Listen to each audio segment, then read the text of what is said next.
Hello guys and girls, and welcome back to another episode of Seb Talks Sports, sponsored by Hoopin and Luton, the place to go to for your favourite new and vintage jerseys and apparel from all things basketball. Today I've got another wonderful guest on Seb Talks Sports, one of the greatest two-sport athletes of all time, a Heisman Trophy winner and College Hall of Fame quarterback turned 11-season NBA point guard for the New York Knicks, San Antonio Spurs and Houston Rockets. It's the incredible Charlie Ward. Enjoy!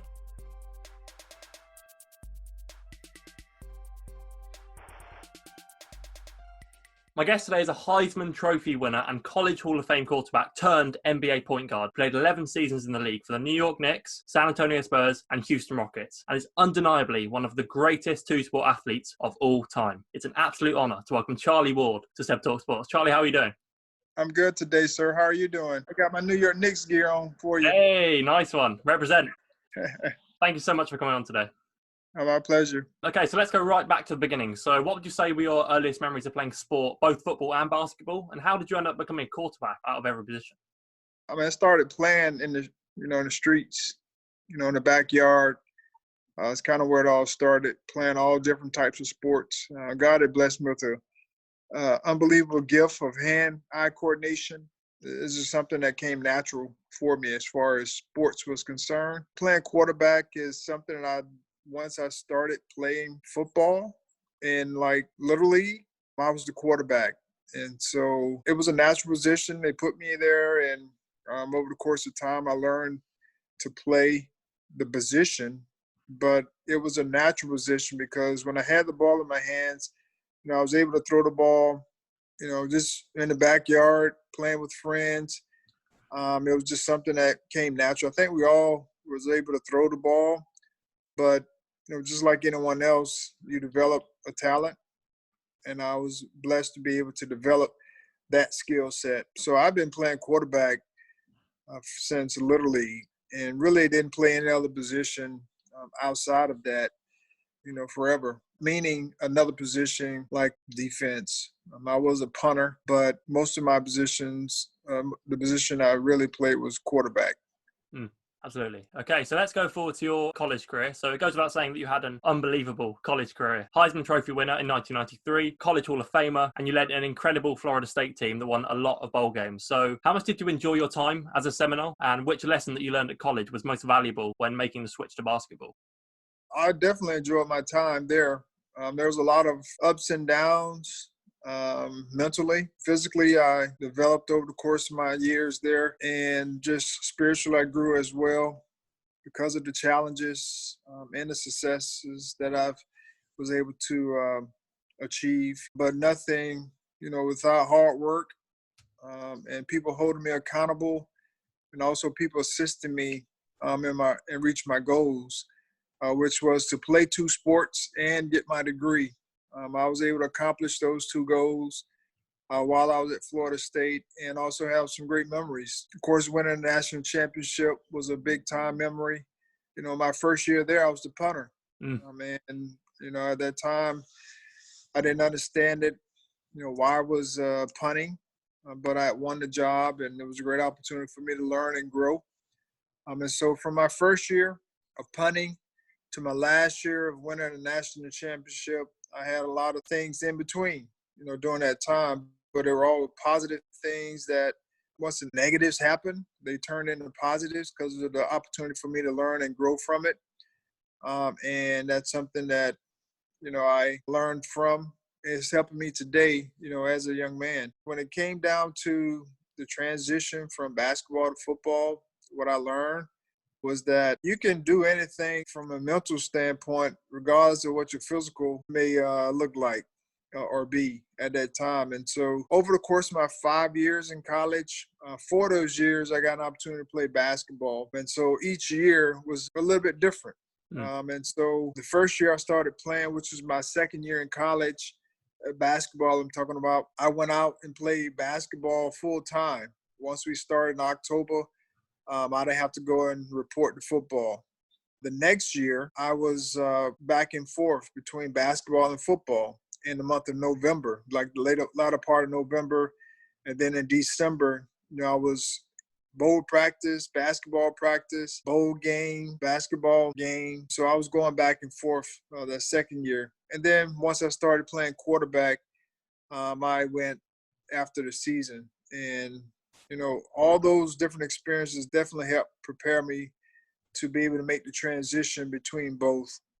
And I was grateful for Coach Bowden and Coach Kennedy allowed me to do it. That was within itself a blessing, because most times the coaches aren't on the same page and they don't allow the student athlete to, achieve those goals that he may have set or she may have set. So I'm grateful that they allowed me to do it. The experience was just, something that when you put your mind to it, you're able to achieve it. Absolutely. And of course, you made a absolutely flawless transition from football to basketball, because you were then taken in the first round of the 1994 NBA draft and became a New York Knick to play under 9-time NBA champion and Hall of Famer Pat Riley. So can you describe what it meant to you to join such a famous franchise and go on to have the great NBA career that you did? Well, it was definitely, God-driven, because if I had a wish, I wouldn't have, when I left the Heisman Trophy experience in December, in New York the year before, I'd said that I would never want to live in New York. And lo and behold, 5 months later or however long, I was preparing to live in New York, because I just drafted by the New York Knicks. And, it was a great blessing for me just to be able to be drafted in the first round. All I ask is for an opportunity to prove myself. And so they gave me an opportunity. And my goal was to go in and prove that I could, develop into a very good NBA player.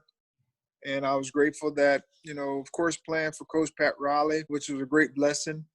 But I didn't get a chance to play that much as far as on the court. But what he did teach me was, hard work and discipline. Those things do pay off. Those are the things I did have. But he took it to another level. And so I learned a lot from him. But while I was going through that whole process, Coach Jeff Van Gundy was like my main coach. He was my skill development coach. So I learned a lot from him during those first years. And then, of course, he became my head coach the next year, in the second half of the year. And he was one that gave me an opportunity to play on the court during the game. So that was a great start to my career. I learned a lot from Derek Harper, Herb Williams, Buck Williams, those guys who came along during the early part of my years. I learned a lot from them. And my buddy, Monty Williams, we were roommates rookie years. And so just that accountability and friendship was huge. As young players coming into the league, to be able to encourage one another, because we worked out together every morning. And so all those things were great foundational pieces for me to be able to sustain, 9.5 years in New York as a role player, which is unheard of, a half a season in San Antonio, and then 1 year before I got injured in Houston. Those 11 years in the NBA were great years for me. I wouldn't trade them for anything. It kind of helped my legacy in the sense of being able to have a platform, being in New York. Of course, I had some great moments and I had some challenges, but nonetheless, they all helped me to be the type of person I am today, and I'm grateful for it. Absolutely. And you spent 9.5 seasons as the point guard in New York on the Knicks and went to the playoffs for 7 straight years, culminating in a finals appearance in the 98-99 season against the Spurs. How special was it to become the Eastern Conference champions, especially as the 8th seed, and play on the biggest stage there is in all of basketball? Well, it was definitely a challenging year that year, because we were the 8th seed and we barely got in. We had to go on a run late in the season because it was a shortened season. And we had some new players. Latrell was injured most of the year. We had to go through a tough stretch to be able to get us to the playoffs. So we were able to make a run late in the year and get in. And once we got in, we kind of hit our stride, because we had won like 5, I think maybe 6 games in a row to get into the playoffs. And then we kept that momentum into the playoffs, and we beat Miami. Of course, that was 5 games. Then we swept, I think, Atlanta the next series, and then we played Indiana, where we actually finished the series without Patrick and Larry Johnson. Mm. So we were kind of limping going into the finals, but we had enough, talent to be able to get us over the hump to get there. But we just ran into a better team at that time in San Antonio, and we weren't afforded opportunity to win NBA championship, but the journey was definitely a good one. Mm.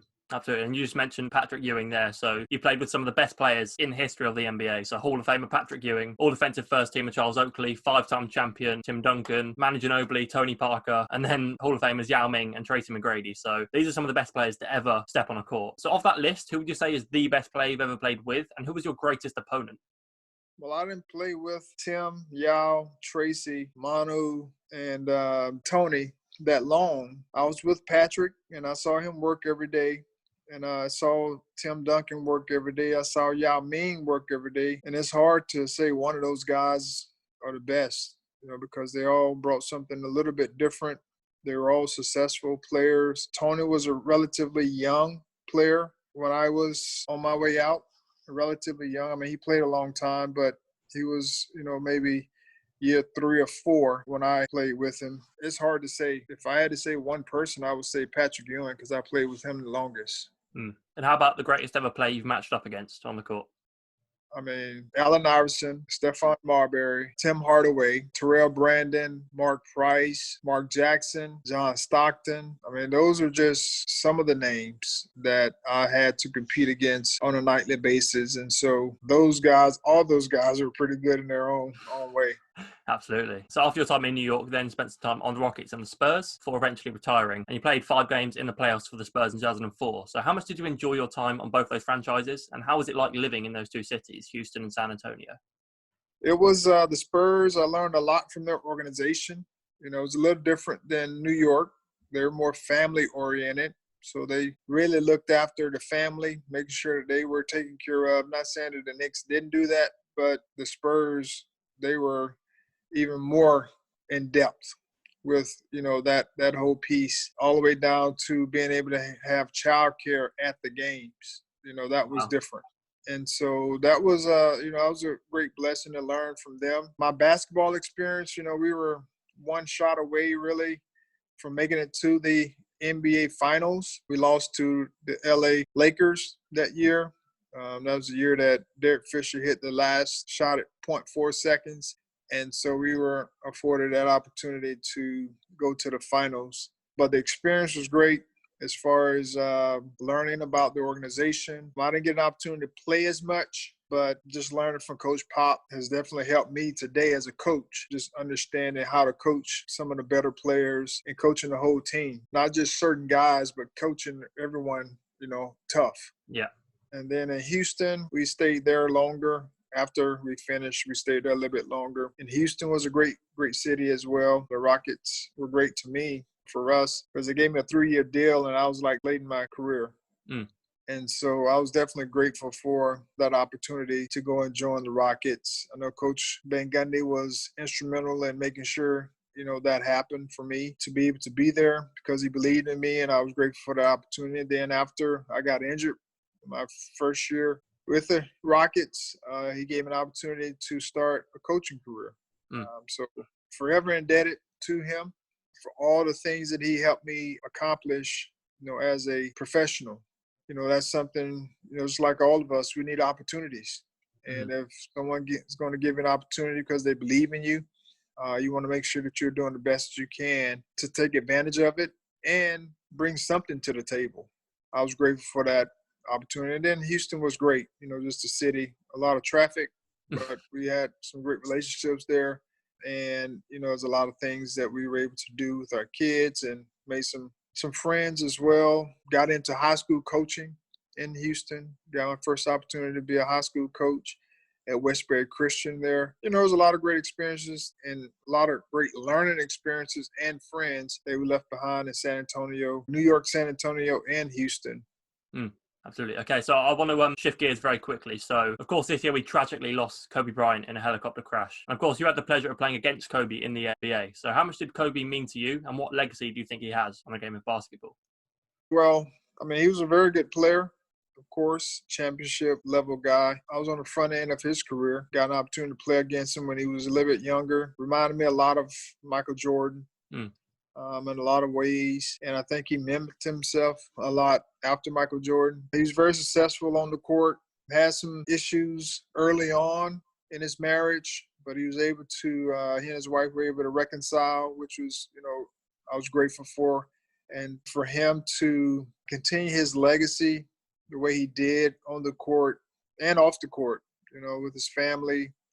We all have things that we struggle with, things that we go through in life that help us develop into the type of people that we are. And I see him as someone who left a great legacy behind, especially as a competitor who failed, but also got back up and reconciled and then took it to another level when it came to being a great father, husband, businessman. I think he had all those things while he played, but of course he matured over the course of time and his priorities kind of changed once he left the game.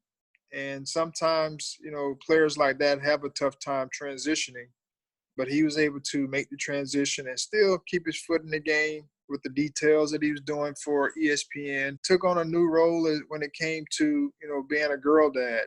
I mean, there are all sorts of girl dads out there, but he kind of made it, famous or popular or something to talk about. The way he, took his daughter, Gigi, the one that we all saw on the sidelines with him at the WNBA games or college games, that's kind of what we'll remember him by now. His legacy being a champion, a girl dad, and a great father and a great husband. No, absolutely. So, I mean, you're, like I said at the top, you're undeniably one of the best two-sport athletes of all time. But I know that it didn't quite stop at football and basketball because you were drafted by the Brewers in the 93 MLB free agent draft and the Yankees in 94, and also enjoy playing tennis to quite a high standard as well. So, if you weren't a football player or basketball player, which of those two sports would you have preferred to have chosen? And would you rather win the World Series or Wimbledon? Knowing me, I would have probably chosen baseball because I played tennis, as a hobby. And so it wasn't something that I grew. I'm sure if I'd have put time and energy into it, I might have been able to accomplish some great things. But I do think baseball would have probably been a better fit for me, even though I know that I had to go through the rigors of, the classes. Both of those accomplishments would be great. But if I had to choose, since I was always into a team sport, I would have to go with the World Series. Very nice. Charlie, I want to end with some quick fire questions. You ready? Sure. Let's do it. Okay. Dogs or cats? I'm a dog lover. Twitter or Instagram? I do more Instagram. Favorite music artist of all time? Well, I'm a Christian now, so I would have to go with Lecrae, Tadashi, and Emilio. Favorite sports movie? Either Facing the Giants, which is a Christian movie, or Remember the Titans. Very good. Who is your favorite NBA player of all time? I grew up watching Dr. J. If I had to choose someone, I would say Dr. J. And if I offered you an NBA championship, but it meant you were on one of the Knicks rivals, such as the Nets, Celtics, Heat, or Pacers, would you take it? Would I take a championship? Yes. Yeah. Charlie, thank you so much for your time. Where can people find you on social media? I'm Charlie Ward Official, Instagram and Facebook. I got the Charlie and Tanja Ward Family Foundation. That can be found on charlieward.org. Absolutely. I'll make sure to leave all the links below so people can find you and check that out. All right. I appreciate it. You're very welcome. Thank you so much for joining me, Charlie. My pleasure. That was my interview with the fantastic Charlie Ward, a man who had an incredible career and provided great insight into his time both at Florida State and in the NBA across 3 cities. Make sure to go and check out Charlie on all of his social media accounts, as well as his brilliant family foundation. All the links you need are in the description of this episode. I've got many more great guests coming very soon, so stay tuned right here on Seb Talks Sports. Catch you soon, guys.